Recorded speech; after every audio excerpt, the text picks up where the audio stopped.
My golden child sister held a party with underage drinking and tried to frame me of providing them alcohol, so I ruined her life and got her record marked with felony. My sister was 18, and was my mom's golden child. My dad, thankfully, has a good head on his shoulders, and always called my sister out on her poop, but my mom's interference always meant my sister got off easy anyway. This is what happened back then. My parents decided to take a vacation to ski in Aspen and let my sister watch the house for them. They told her no parties, but that was a rule she straight up ignored. A day after my parents left, my sister started sending out invites to a party, and she was promising free alcohol. I didn't see the post she straight, but my sister called me and asked me to go get alcohol for her party, because I was over 21 and could legally buy it. She also wanted me to pay for it and said she'd invite me to the party and introduce me to an easy girl in order to pay me back. I told her that I wasn't going to break the law to make her happy. She should never have told people her party would have alcohol. She screamed at me over the phone that I was ruining her life, and that she couldn't take back the invites now that they were all over her FB. I looked at her post on Facebook. I told her that what she did was really stupid, and she and her friends were all underage. Sounds illegal. She tried to say it'd only be illegal if I narked on them. I said I wouldn't narc, but I wasn't going to buy her booze either. She screamed at me some more, so I hung up the phone. Well, that night my sister had the party, and someone called the police for underage drinking. After being arrested and confronted by police later on, my sister threw me under the bus and said that I'd supplied the alcohol she was using. Turns out she actually broke into Dad's liquor cabinet, and thought it'd be better to frame me for her crime.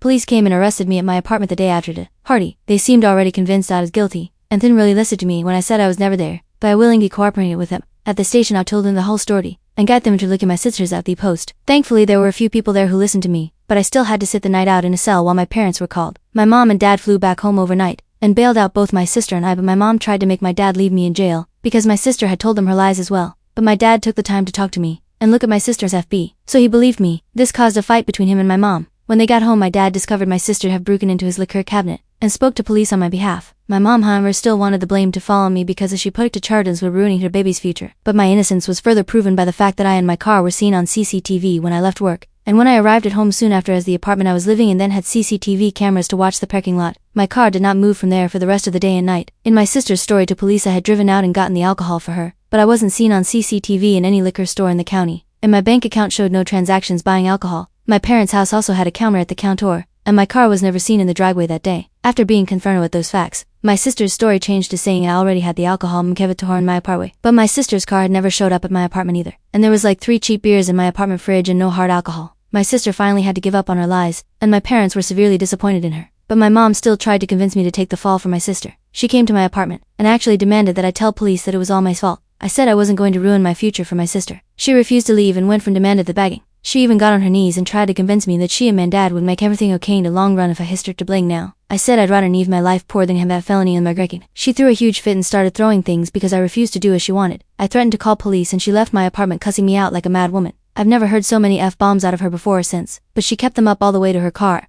and followed it up with saying she should have boarded me before driving off. I called my dad right away and told him everything that happened. He was insanely pissed and got in a huge fight with my mom as soon as she got home. She didn't even deny anything she said or did, because she deemed it would have been for the greater good of their honor. But my dad told her she couldn't destroy me to say to my sister. Then he threatened to divorce her if she didn't try to make things right. She ended up sobbing and then saying she'd do whatever he wanted. My dad said that it was couples and family counseling, or it was divorce. My mom signed a prenup before she married him, and really had no choice. In the family counseling I called her out on how she always believed my sister's lies. My sister tried to say they were not lies, but each one I pointed out from over the years said otherwise. I'd taken the time to write a list of all the ones I could remember from the past decade that had all been proven she lied, and my mom and sister were forced to stay silent as I read them all. They tried to object repeatedly, but my dad and the counselor silenced them. My sister, now proven beyond a doubt to be a liar and a manipulator, just shut dad in the feet to say anything more to the counselor. And my mom finally apologized to me, but it was a forced apology because she looked so uncomfortable doing it. I told her that her apology was fake, and after so many years of favoritism the damage was already done. My relationship with her never really recovered, because she was convinced I was guilty no matter what was said until my sister admitted the truth. She then wanted me to pretend to be the guilty one anyway to protect her favorite child. But nothing went her way, so she just went back to crying about it. When my sister went to court, my mom pleaded with the judge to Corizio and my sister for the charges of underage drinking and giving other underage people alcohol, as well as attempting to frame me for the crime. She also resisted arrest when the police came and shut down the party. She was very drunk when it happened. They kept her in a cell overnight to sober up,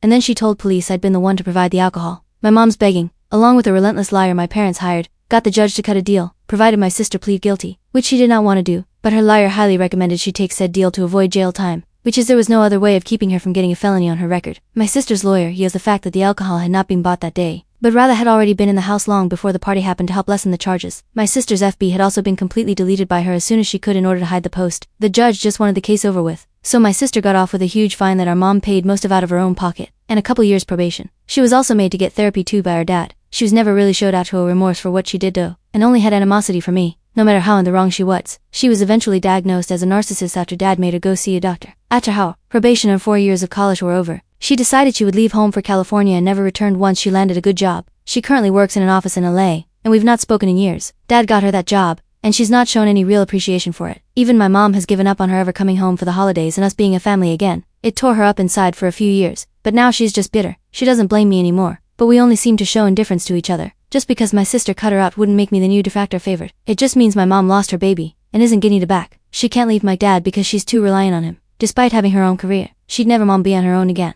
So she's just become a shell of her former self. Things between me and my dad are still great. He's pretty much disowned my sister for what she's done, and has stopped caring if she'll ever talk to him again. He and my mom don't even sleep in the same bedroom anymore. She moved into the guest room some 5 years ago and has stayed there. Their marriage is only one on paper these days. Update 1. My sister since called home and attempted to raise hellfire. So she just started bragging about how well she did that job. She made it to assistant amateur, and is set to be next in line for full manager someday. I was unimpressed, and she demanded to know why. So I pointed out that I've moved on to manager one of dad's smaller businesses entirely. Sure, it was a technical promotion through nepotism, but I worked hard to earn it. And dad's openly stated that when he someday passes away, I'm to inherit everything. She was so angry that she hung up on me and then called our parents again. She asked Dad if she'd really been disinherited, and they confirmed she was. Dad's will is set to leave her only a small settlement so she can contest it. And if she were to try and contest it, she'd automatically get nothing. Even our mom's will has written my sister out. My sister ended up crying and saying it wasn't fair. But both of our parents can't enough interfering me all those years ago wasn't fair. Ghosting them after they paid so much money to keep her from getting a felony and putting her through 4 years of college was unfair. They had nothing left they wanted to give. My sister ended up blocking us all from phones to social media. We can't see anything now. But we don't really care. My mom has sat me down and gave me a long-awaited, more sincere apology for what happened so long ago, especially for that day she tried to make me take the blame for my sister. Years without my sister in her life, and the recent incident has made her realize more than ever that she was a terrible mother to us both, and she can't undo anything.